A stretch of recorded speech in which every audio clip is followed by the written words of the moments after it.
If you have your Bible with you, turn with me to the book of Mark, the Gospel according to Mark, chapter 15. This morning we will be in chapter 15, verses 1 to 15.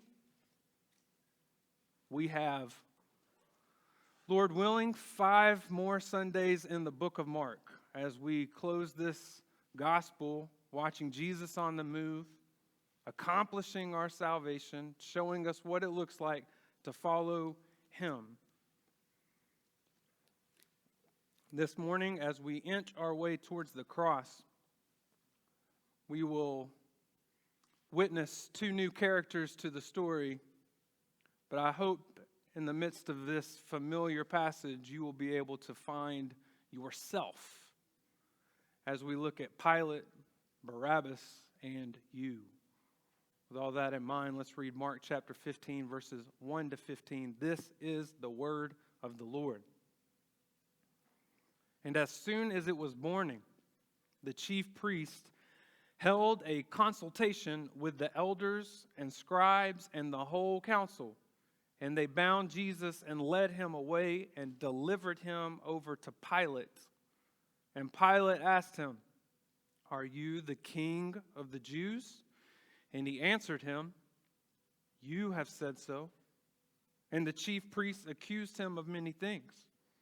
And then Pilate again asked him, "Have you no answer to make? See how many charges they bring against you?" But Jesus made no further answer, so that Pilate was amazed. Now the feast he used to release for them one prisoner for whom they asked. And among the rebels in prison who had committed murder in the insurrection, there was a man called Barabbas. And the crowd came up and began to ask Pilate to do as he usually did for them. And he answered them, saying, "Do you want me to release for you the king of the Jews?" For he had perceived that it was out of envy that the chief priest had delivered him up. But the chief priest stirred up the crowd to have him release for them Barabbas instead. And Pilate again said to them, "Then what shall I do with the man you call the king of the Jews?" And they cried out again, "Crucify him." And Pilate said to them, "Why? What evil has he done?" But they shouted all the more, "Crucify him." So Pilate, wishing to satisfy the crowd, released for them Barabbas, and having scourged Jesus, he delivered him to be crucified. Stop me if this sounds familiar.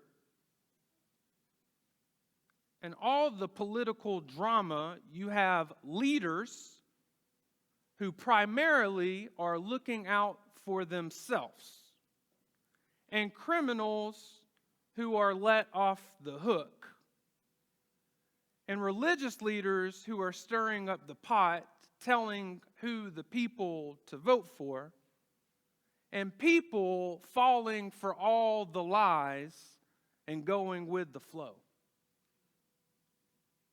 Talk of an insurrection. I mean, is Mark writing about the United States? No, he is not. Let's just say this. One thing that this passage shows us is that the world and we have not really changed all that much. Again, I want to introduce these new characters, but eventually, brothers and sisters, I want to get to you and me. And so as we look in this political drama, we're going to walk through it in 3 acts. The first act of this political mess is the Roman trial in verses 1 to 5. Let's read those verses again. And as soon as it was morning, the chief priest held a consultation with the elders and scribes and the whole council, and they bound Jesus and led him away and delivered him over to Pilate. And Pilate asked him, Jesus, "Are you the king of the Jews?" And he answered him, "You have said so." And the chief priests accused him of many things, and Pilate again asked him, "Have you no answer to make? See how many charges they bring against you?" But Jesus made no further answer, so that Pilate was amazed. At the very beginning, Mark tells you that all of this happens as soon it was morning, the first dawn of the day. And yet, even though light is starting to appear, it's darker than ever. Things are only getting worse. In chapter 14, if you missed that, the Jewish leaders have found Jesus guilty of blasphemy. They have quickly decided that Jesus deserves to die. There's one problem. The Jewish leaders have no power to serve their sentence. They are not able to execute Jesus, even though they've decided he's deserving death. And so they go to Pilate for the first real trial, the first trial where anything actually can happen. Pilate is the governor of Judea. He serves under the pleasure of Caesar. He is not really in charge, but he's the one who has the power to decide for Rome what should happen with Jesus. What's interesting to know about Pilate is that he served in this position longer than anyone else. But that wasn't because he was good at his job. It was because he did just a good enough job to get by and was never promoted. And as no one is looking out for Pilate, Pilate looks out for himself. In his position, he could care less about the Jewish religion. Blasphemy, that has no impact in his court. That's not going to get the job done. That's not going to be the charge that's going to get Jesus to the cross. The religious leaders know this, so they have to bring a new charge to the table. And you understand what that charge is if you look at verse 2. Verse 2, Pilate asks him, "Are you the king of the Jews?" There's a twist here. Back in chapter 14, the Jewish leaders ask a similar question, but they say, "Are you the Christ, the Son of the Blessed?" Pilate, with his Roman training, isn't asking about a Jewish Messiah. He just wants to know if Jesus is claiming some kind of royal authority and power. Are you the king? Because that would matter to Rome. Caesar would have great interest if somebody was around claiming to be king. You hear more of the threat in the Gospel of Luke. Luke chapter 23, verse 3 says, "They began to accuse him, saying, 'We found this man, Jesus, misleading our nation and forbidding us to give tribute to Caesar and saying that he himself is Christ, a king.'" There it is. That's going to get it done. So we have a new question with this trial, but we have the same Jesus. All Pilate gets in a response is, "You have said so." Jesus is telling Pilate, "Yes, I am king, but not the way you think I am king." Did you know that until we get to where Jesus is physically on the cross, those are his last words in the gospel according to Mark? At his opportunity to say what he needs to say, to maybe get a foot in the door on his way out, he just gives this cryptic yes, and that is it. And with Pilate, as wishy-washy as he is, all it would take is a good argument probably to get out. And yet Jesus keeps his mouth shut. This is what amazes Pilate. He's been in this situation before. He's held court before. He's seen people get on their knees and beg for their life. He knows what an innocent person sounds like when they've been charged falsely.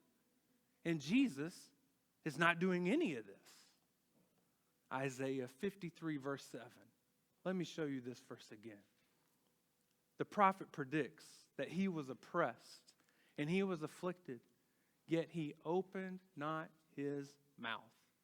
Like a lamb that is led to the slaughter, and like a sheep that before its shearers is silent, so he opened not his mouth. God, friends, is still in control. Pilate is not the one with power. Jesus, with all the power in the room, steers this conversation where it's going by saying nothing. You see more of Isaiah 53 when we get to the second act in this political drama, the fatal vote in verses 6 to 11. The fatal vote.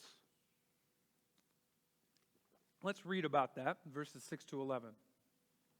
Mark writes, "Now at the feast, Pilate used to release for them one prisoner for whom they asked. And among the rebels in prison who had committed murder in the insurrection, there was a man called Barabbas. And the crowd came up and began to ask Pilate to do as he usually did for them. And he answered them, saying, 'Do you want me to release for you the king of the Jews?' For he perceived that it was out of envy that the chief priest had delivered him up. But the chief priest stirred up the crowd to have him release for them Barabbas instead." We take the right to vote for granted. We get to do it every 2 years. There are people still today who do not have that privilege.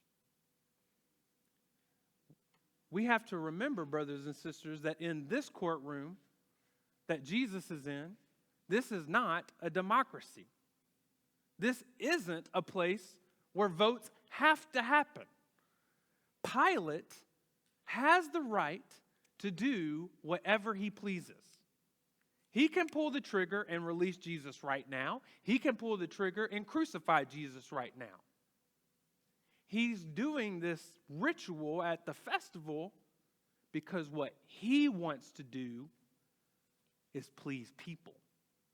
He wants people to like him. As the text says, he wants to satisfy the crowd. So he gives the power away to say what's going to happen. He gives the people the right to vote so that they will like him. When it comes time to release a prisoner, he lets go of the power. He lets go of the control. And as the vote happens, there are two candidates that are full of gospel irony. We've talked a lot about irony the last few weeks. And as familiar as this passage is, I want you to hear about these two candidates and be amazed at how God has orchestrated these things. Barabbas. Let's start with his name. Barabbas is technically like his last name. Bar-Abbas. Like Simon Bar-Jonah. The phrase bar means son. So Barabbas' last name is son of the Abba. Son of the Father. Now, if you study further in the other Gospels, it is most likely that Barabbas' first name is Joshua. Now, you don't maybe know more. Joshua is Yeshua. Yeshua is Jesus. So this man on trial, one of the candidates, is Yeshua, son of the Father. Wow. Who's the other one? Yeshua, the Son of the Father. Barabbas, the first one, was a rebel involved in an insurrection. Now, we don't know about that insurrection because they happened all the time. There's dozens of insurrections that happened during this time period because the Jewish people are under the oppression of Rome. And anytime some young buck wanted to make a name for himself, he got a group of rebels and charged the Roman White House on January 6th. And that's what Barabbas did. And even got to the point where somebody died. Now, do you know what that would make Barabbas in Jerusalem? A right-wing hero, a patriot, a Robin Hood, a man of action. And so we read this story and we look at Barabbas as some scum. But people in the crowd celebrating the Passover see this guy as the next president of Jerusalem. This is the hero. And so on the ballot, stay with me, we've got a freedom fighter, a political freedom fighter, and a man who has promised spiritual freedom. Freedom from sin and death. One man has killed somebody, and one man has only brought life to the community. Pilate sees his chance. The choice is obvious. The biggest threat to his seat in power is the man who stormed the gates, the one who actually deserves to die. He knows, the text says, that the priests hate Jesus because they're jealous. And so he goes to the crowd because surely the people have common sense. And so verse 9, Pilate asked the crowd, "Do you want me to release for you the king of the Jews?" You'll never guess what happens next. It's another parallel, maybe. I'm just joking about all this, by the way. What happens next is a rigged election. That was a point for you to laugh. Verse 11, while the vote is going on, you can see I'm not making this up. The chief priests stir up the crowd. They do a smear campaign. They bust out all the false advertisements and say, "This Jesus, you know who he is. Let's go for Barabbas." And they rile the crowd up with theatrics and emotion, and they convince the crowd to choose the Robin Hood. And when the votes come in, that's exactly what happens. As Kent Hughes writes, the people chose lawlessness instead of righteousness, violence instead of love, war instead of peace. And I ask again, friend, has anything changed? The encouragement here, then and today, is even in this scandal and mess, God is in control. Isaiah 53, verses 2 and 3, the prophet again said, "For he grew up before him like a young plant, and like a root out of dry ground. He had no form or majesty that we should look at him, and no beauty that we should desire him. He," this is Jesus he's talking about, "was despised and rejected by men, a man of sorrows and acquainted with grief. And as one from whom men hide their faces, he was despised, and we esteemed him not." Friends, hundreds of years before the election, it was proclaimed Jesus will not get the vote.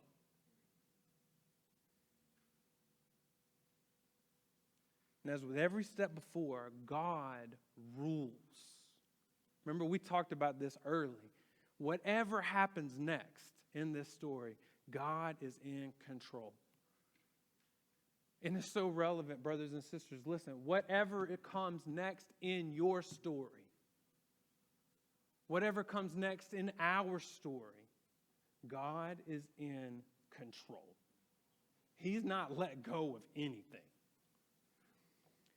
And he even rules over the final act of this passage, when we see the ultimate injustice in verses 12 to 15. Read those verses with me.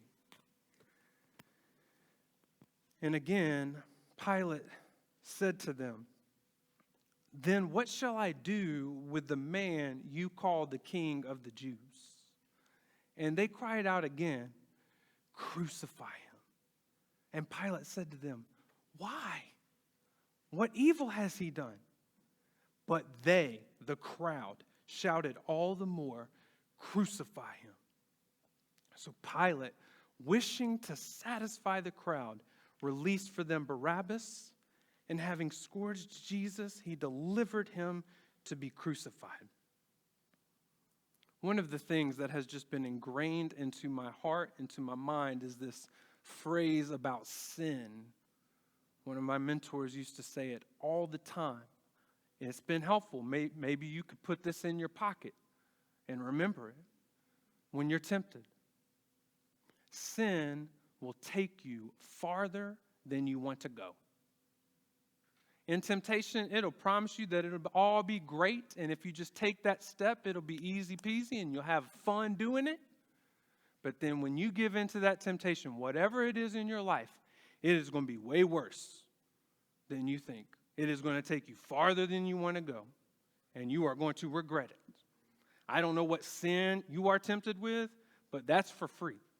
Sin is going to take you farther than you want to go. And that is exactly what is going on in Pilate's life. He wanted to please some people, and he's trapped.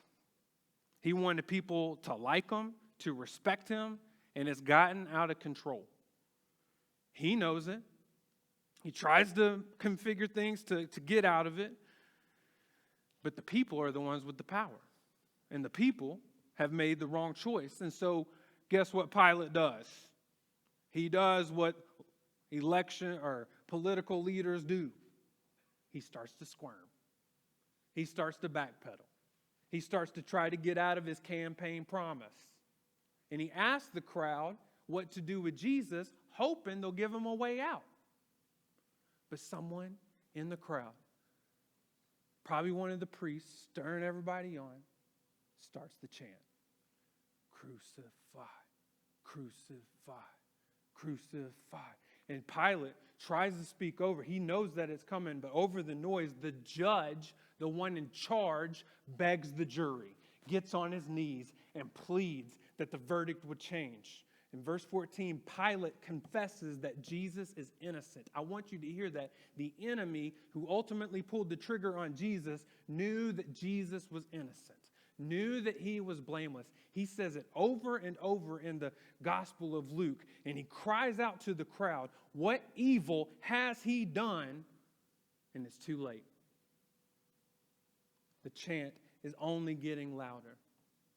And the crowd, the people, the everyday people on the street are demanding this man's death for no reason.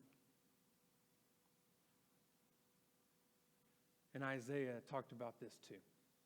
Isaiah 53, verse 9. And they, the people, made his grave with the wicked and with a rich man in his death, although he had done no violence and there was no deceit in his mouth. Why do bad things happen to good people? Have you ever asked that? Why do bad things happen to good people? Friend, in the history of the world, it's only happened once, and we're watching it. I want to help you with this. The next time you want to ask that question because of something going on in your life, remember what Jesus went through. You are not as obedient as him. You are not as perfect as him. You are not as righteous as him. And look at all the bad that happened to him.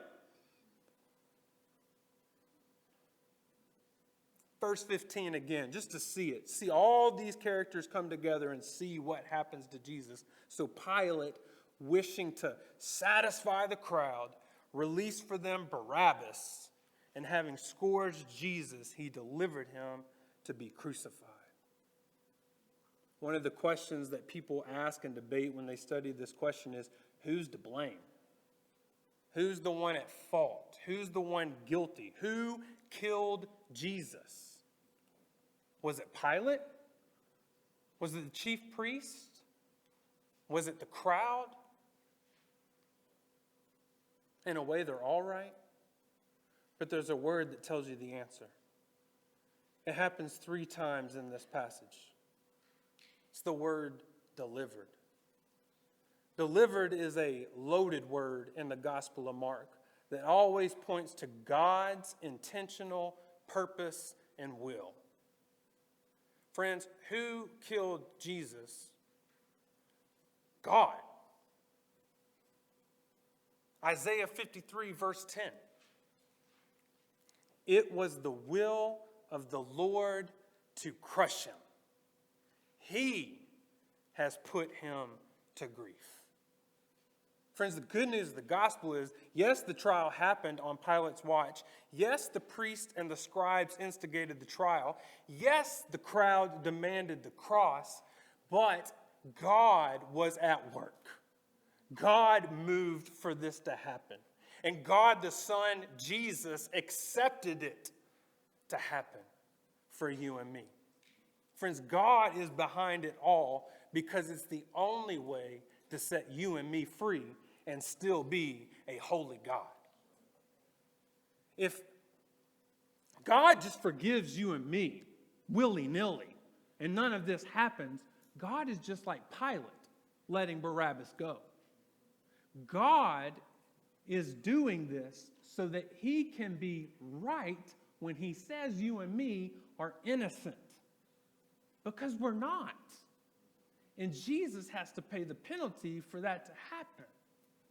God is at work doing this. That's why Romans 3 verse 26 says that all of this was to show his righteousness at the present time so that God might be just and the justifier of the one who has faith in Jesus.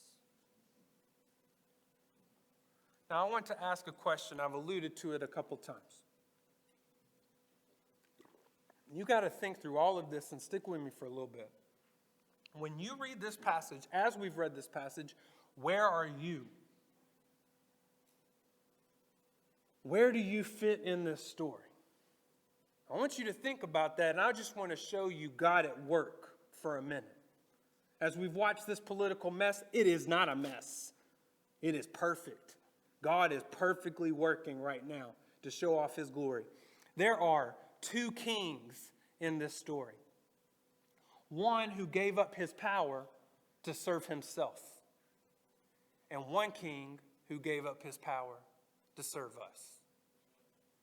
There are 2 sons of the Father, one who shed blood for national freedom, and one who shed his blood for our spiritual freedom.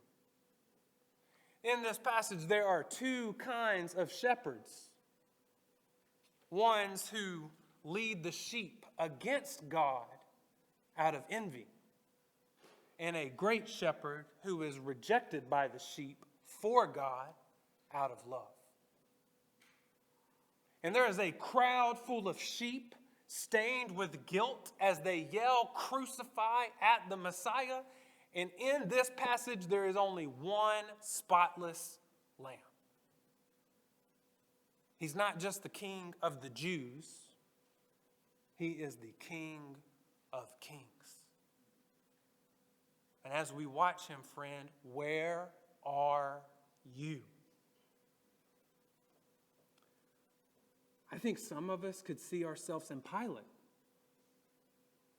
Pilate is just living to please others, just wanting other people to like him. Instead of standing up for what is right, Pilate asked, what is the safest play?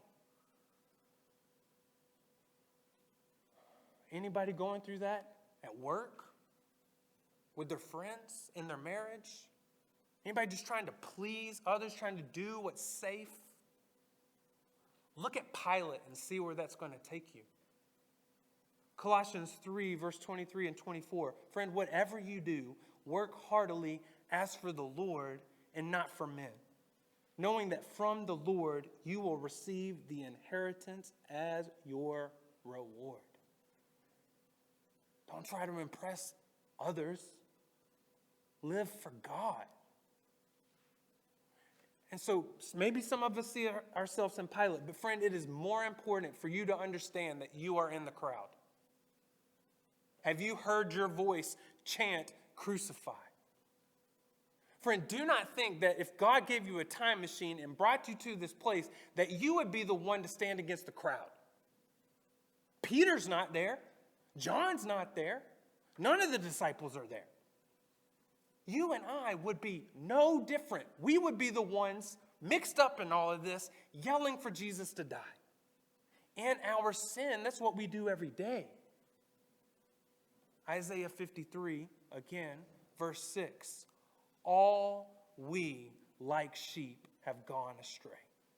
We have turned every one to his own way, and the Lord has laid on him the iniquity of us all.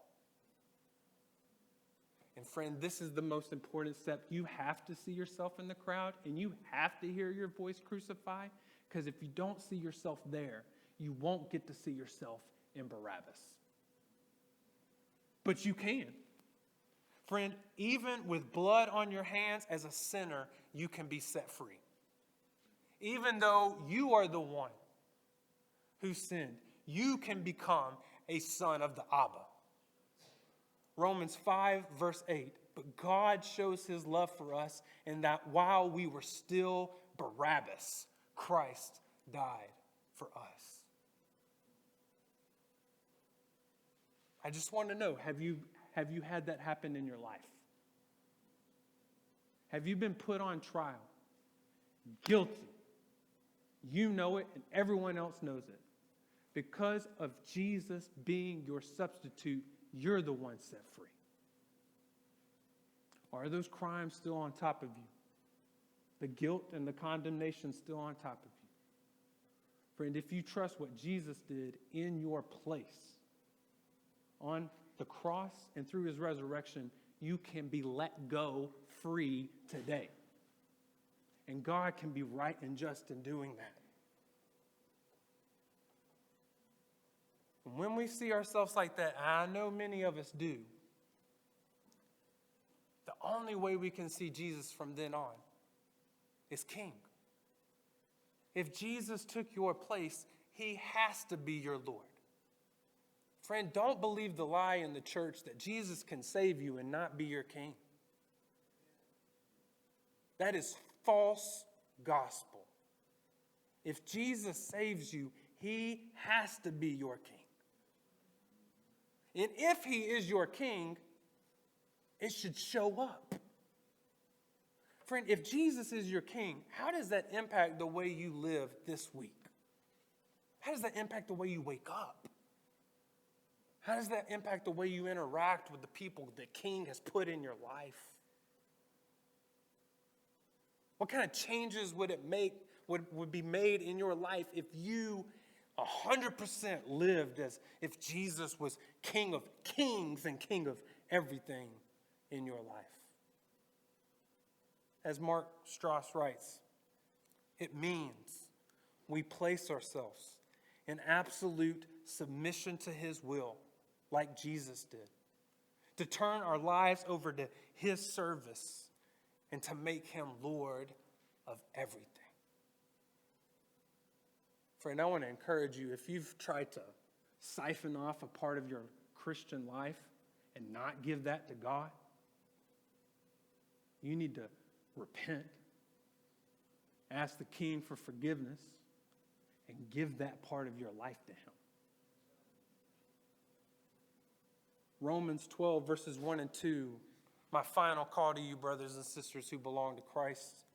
I appeal to you, therefore, brothers and sisters, by the mercies of God, present your bodies as a living sacrifice, holy and acceptable to God, which is your spiritual worship.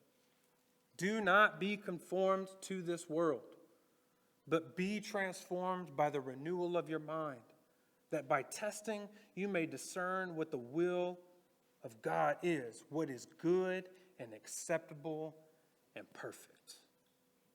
May the Spirit of God take this word of God in the people of God and make it show up in our lives so that we live for Jesus as our King. Let us pray.